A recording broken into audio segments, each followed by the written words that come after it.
Mon Seigneur et mon Dieu, je crois fermement que tu es ici, que tu me vois, que tu m'entends. Je t'adore avec profonde révérence. Je te demande pardon de mes péchés et la grâce de faire avec profit ce moment de prière. Ma mère immaculée, Saint Joseph, mon Père et Seigneur, mon ange gardien, intercédez pour moi. En ce temps-là, Jésus disait aux foules, moi, je suis le pain de la vie.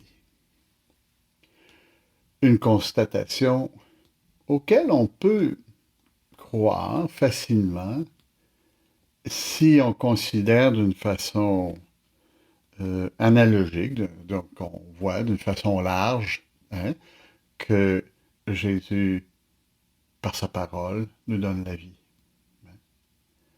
Pourquoi le Seigneur dit ça? Parce que, comme on l'a vu hier et avant-hier, le Seigneur a multiplié les pains pour prolonger, hein, euh, disons, la santé de ceux qui l'écoutaient depuis longtemps et qui s'en retourneraient chez eux sans manger. Alors le Seigneur leur dit, je suis le pain de vie. C'est une belle déclaration qu'on peut, par analogie, dire, bon, le Seigneur parle justement de la nécessité de ce qu'il nous enseigne pour nous nourrir. Et c'est vrai. Dans l'Évangile d'aujourd'hui, le Seigneur ajoute quelque chose. Celui qui vient à moi n'aura jamais faim, celui qui croit en moi n'aura jamais soif. Donc, encore une fois, sa parole, ses gestes, la grâce de Dieu nous nourrit, nous donnera, nous comblera notre faim et notre soif. Vous avez vu, et pourtant, vous ne croyez pas. Voilà la partie difficile de ces considérations du Seigneur. Vous ne me croyez pas. Vous ne croyez pas. Pourquoi? Parce qu'ils viennent voir les miracles sans essayer de comprendre ce qu'il y a autour. Ils veulent voir le pain, mais ne sont pas spécialement intéressés à celui qui a fait le miracle. Ils ne sont pas spécialement intéressés au fait que Jésus peut leur donner la vie éternelle. Je suis le pain de la vie, croyez en moi. Non, nous on veut du pain. Le Seigneur leur a reproché hier. Vous cherchez parce que vous avez mangé. Vous avez vu, et pourtant vous ne croyez pas. C'est assez direct. Vous avez vu de quoi je me chauffe dans mes prédications, vous m'avez vu chasser des démons, vous m'avez vu vous donner du pain à partir de quelques morceaux, et là aujourd'hui, soudainement, vous courez après moi pour avoir d'autres pains, pour voir d'autres choses. Seigneur, moi aussi, je crois que tu es le pain de vie.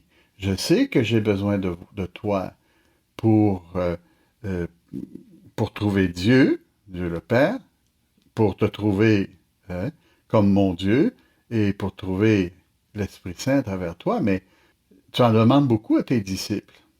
Vous me voyez et vous me suivez, mais vous ne croyez pas en moi. Vous avez vu, qu'est-ce que vous avez vu? Et ils ont vu les miracles. Le miracle de la multiplication des pains. Ils ont vu la miséricorde de Jésus. Néanmoins, c'est devenu comme routinier dans leur vie. Ils sont habitués aux miracles. Et ça, c'est terrible. Ils ont vu un miracle spectaculaire et là, soudainement, ils sont comme poussés vers l'avant, hein, cherchant à s'approcher de Jésus et essayer d'aller un petit peu plus loin. Pourtant, le Seigneur leur dit, vous m'avez vu et vous ne croyez pas. Vous avez vu ces choses-là, mais qu'est-ce que vous voyez en moi? C'est ça qui est la question de Jésus. Qu'est-ce que tu vois en moi? Et nous-mêmes, nous pouvons aussi nous poser la question. Qu'est-ce que nous voyons en Jésus? Jusqu'à maintenant, dans l'évangile de Saint Jean, Jésus a dit qu'il était hein, la lumière et la vie. C'est facile de croire en ces paroles de Jésus lorsqu'on voit sa sagesse et qu'on voit sa force, la force de ses miracles. En même temps, on peut écouter et espérer sans bouger. Et c'est cela, je crois, à ce moment-ci, que le Seigneur veut essayer de pointer. Vous regardez, mais vous ne réagissez pas. Quand le Seigneur dit qu'il est pain, oui, on comprend que le Seigneur nous donne la vie aussi. C'est facile à croire que Jésus nous donne la vie parce que ses paroles sont enrichissantes, nous aident à découvrir la prière, tout ça, mais ça nous émeut, ça nous touche, mais bon, qu'est-ce que ça change par rapport à l'ancienne loi, par exemple? Qu'est-ce que ça change dans ma vie? Lui dit, je suis le pain vivant, le pain de vie. On peut croire ça aussi, je suis le pain vivant, hein, le pain de vie, mais c'est plus difficile. Un pain vivant, on n'a pas vu de pain vivant. Qu'est-ce que tu veux dire, Seigneur, par le pain vivant? Parce qu'un pain, c'est pas vivant. Alors toi, tu dis, je suis un pain qui est vivant. Ça demande un acte de foi et ça demande une réflexion.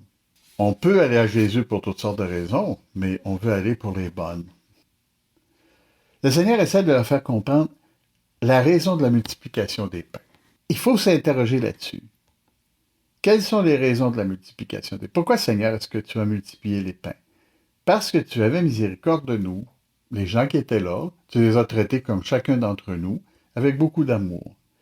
Ensuite, par amour, oui, mais aussi parce que tu t'intéresses à chacune des personnes, une par une. Et c'est pour ça qu'on peut considérer que tu es le pain de vie, parce que tu donnes la nourriture à chacun. Bon, ça, on peut comprendre.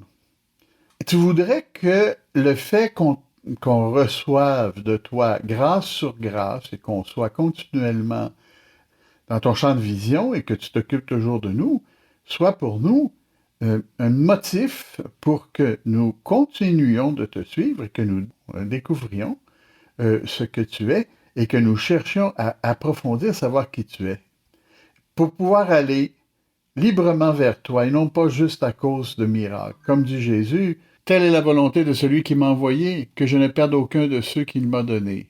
Mais il disait aussi, il parlait de son Père qui l'envoie vers les autres pour les sauver. Qu'il ne se perde aucun et que tous ressuscitent au dernier jour. Alors, il y a quelque chose, le Seigneur est en train d'essayer de nous inciter à regarder au-delà des miracles, au-delà des nécessités de chaque jour, comme boire et manger, et d'essayer de comprendre quelle est notre relation avec lui. Est-ce que notre relation, c'est juste une relation? Ben merci Seigneur, j'ai mangé grâce à toi aujourd'hui. Merci Seigneur parce que tu me donnes des lumières. Oui, ça va, mais est-ce que c'est complet? Non. Le Seigneur veut que nous le voyons comme quelqu'un qui a besoin de nourriture, qui a besoin de subsistance, et que nous le recherchions comme on recherche ce qui donne la vie. Ça, on peut le comprendre. Il ne parle pas encore dans cet évangile qu'il est le pain qu'on mange, mais il pointe dans cette direction-là. Nous voulons aller à lui avec reconnaissance. Nous voulons aller à lui avec le désir de suivre ce que le Christ nous enseigne, de l'appliquer dans notre vie. Nous voulons aller à lui librement, c'est-à-dire inspirés par le Père, comme lui-même nous le dit dans l'Évangile. Telle est la volonté de mon Père, que celui qui voit le Fils et croit en lui ait la vie éternelle. Seigneur, tu veux que, en méditant sur tes miracles, en méditant sur le sens de la multiplication des pains, pourquoi tu as fait ça, sur le sens et la direction de ton amour, nous puissions trouver le Père. Tu veux que nous nous unissions à ton papa, et que, un peu comme on s'unit pour manger ensemble, et que nous puissions grandir dans la vie spirituelle. Tu veux nous donner l'unité autour du pain. Tu veux nous donner la santé de l'âme. Tu veux nous donner la vie intense qui est symbolisée par le pain. Mais tu veux aussi que nous réfléchissions sur pourquoi, sur quelle raison tu nous as aimés. Parce que tu veux que nous allions vers le Père. Je ne veux perdre aucun de ceux qu'il m'a donnés. Il veut que je les ressuscite au dernier jour. Ça, c'est la raison du pain qu'est Jésus. Et si nous accourons à lui avec amitié, avec amour, dans notre prière, si nous réfléchissons, nous verrons que nous avons besoin de Jésus comme nous avons besoin de nourriture. Et nous verrons que Jésus doit être notre nourriture pour nous faire aller de l'avant, pour nous faire persévérer dans le bien. Demandons à Marie de nous aider à trouver Jésus où il est et de s'inspirer de lui comme Marie pour pouvoir grandir dans la foi, l'espérance et la charité. Je te remercie, mon Dieu, des bonnes résolutions, des actes d'amour, des inspirations que tu m'as communiquées dans cette méditation. Je te demande de m'aider à les mettre en pratique. Ma Mère Immaculée, Saint Joseph, mon Père et Seigneur, mon ange gardien, intercédez pour moi.